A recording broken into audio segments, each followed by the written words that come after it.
سلام، بیا بهت بگم که چجوری این چتری پروانه‌ای رو برای خودت کوتاه کنی.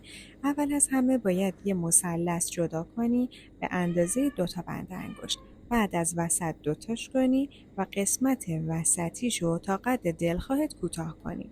بهتره که از نوک بینیتون بلندتر یا کوتاهتر نباشه، اما هنوز یه کوچولو جا داره تا وسطای بینی هم میتونین کوتاه بکنین. یه مقدار از حالت صافی درش بیارین و 2 طرفش رو هم تا گوشه لبتون کوتاه بکنید. حالا یه 8 این وسط دارین، مو رو باید قشنگ لیفت شده توی دستتون بگیرین و اون وسط رو به صورت نامنظم اون 8 رو در واقع مرتب ترش کنیم. در نهایت یه مقدار از بغلا هم به حالت اوریب کوتاه میکنیم و این میشه استایل در واقع بدون حالت دهی. و بعد میریم با اتو موهامون رو حالت میدیم. من آموزش با اتو حالت دادن رو هم براتون گذاشتم، میتونیم بریم ببینید.